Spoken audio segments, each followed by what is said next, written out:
Jem's looking at me going, just say no. Like, you've said yes to every ride so far. Say no. You can say no to like one ride. And Jacques goes, we should do Sydney, Melbourne. And I'm like, no. And Jem's like, yay. And then 4 months later, I'm like, maybe we should do Sydney, Melbourne.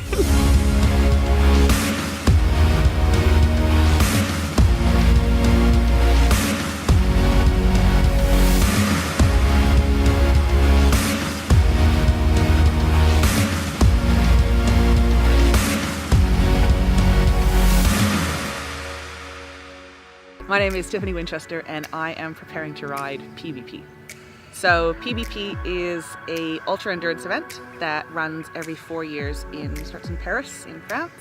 1,200 kilometers, and it's kind of, I guess it's seen as like the Olympics of the ultra mountaineering world, if only because it attracts riders from about 70 different countries. There'll probably be around 6,000 people riding it, and me.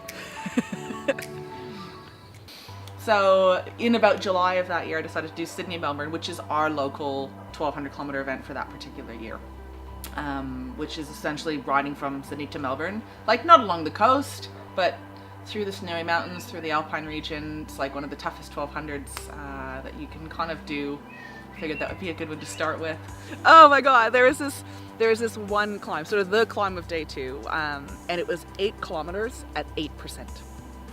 And I knew it was coming up, and we hit it in the dark, and I just was like, I'm gonna just nail this with like a consistent plan. So I got into like the granny gear and I just ticked my way up of this climb. The snowy, it was amazing. The scenery up there, it was just like mind blowing. It just felt like the 4 of us in this amazing, beautiful landscape of like climbing and then some awesome descending, which was heaps fun. Lots of woohoo all the way down. It was just, yeah, that was probably my favorite day of the whole journey. And then we hit the flats and I lost my shit. The hot foot kicked in. This was the worst I'd ever had in my life. It literally felt like someone was taking a blowtorch to my feet and then stabbing them. Every time I put pressure down on the pedal, I was almost in tears. Couldn't figure out how to stop it, and we sat on the side of the road and I took my helmet and just whoomp, fired it across the road and had an almighty tantrum. Just cried, sat on the side of the road and just cried because of the phenomenal amount of pain I was in. No sleeping, just completely broke. That was my breaking point. And at the end of the ride, said to Max, I will never do that again, ever. And he's like, okay. So in April, I got a phone call on the mobile from the Vice President of Audax Australia. And after, a couple of minutes of general chatting, she's like, yeah, so we kind of, we want you to come and represent Australia and ride PBP. And I'm like, no.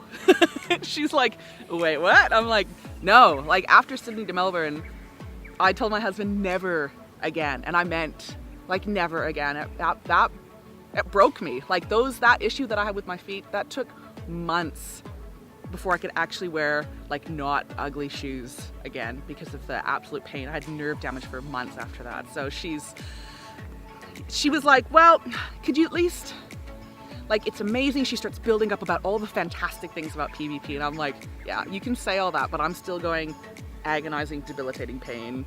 Not really keen on that one again. She's like, look, can you just think about it?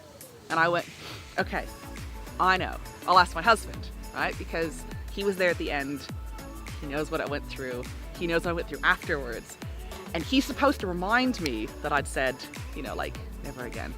So I'm like, said to her, I'm like, okay, I'll go home, talk to my husband, and then I'll get back to you. She's like, great. So I go home, said to Max, I'm like, okay, sit down, you'll love this. This is great. So I tell him the whole story.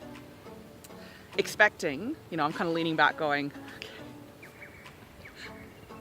And he goes, oh my God, yes, you so have to ride it. Like, you've just done a 1200, you're super fit right now, we're gonna be in Europe anyways. And he starts listing all of these like amazing things. And I'm just looking at him going, you're dead to me right now. Like, you're supposed to say no. I said never again. And you were supposed to remind me, like, never. He goes, You say that all the time and you never really mean it. So we're gonna plan for PBP, and off we went. So training for PBP right now is a lot of indoor rides. I've got 2 training blocks that I want to complete, but suffice it to say that my alarm goes off at 4:45 a.m. I slowly basically tip myself out of bed because I'm not really awake and fall essentially onto my bike. It's like an indoor room of sadness. I call it the naughty corner, or the bat cave, because it kind of is like what it feels like. It's really dark. It's quite gloomy. I literally stare at a screen and it's got lines on it and it tells me how fast to ride and at what cadence. But it's a comfortable place for me to be in terms of I know what it's going to do with my fitness. But yeah, it really sucks. There's nothing fun about woo, I don't wake up at 4:45 with joy on my face because I get to ride in the bat cave. It's really it's very difficult. I have to stay incredibly motivated to want to get up at, it's 4:45. It's not even a real time of the morning. It's not even a real time of day. And I think that's the key to the indoor trainer is get on it and start riding before my brain wakes up and goes, what are you doing? And I know that it's going to get me ready to be able to get outside and ride the gravel rides that I want to do, to get outside and I guess just have fun. The problem that I have is if I tried to get out on the bike when I'm not fit, I don't enjoy it. I find it quite frustrating. I find it really challenging. It's really hard getting out, especially because I ride with all the guys and they're incredibly supportive, but I don't want to be that slow chick at the back that they're always waiting for.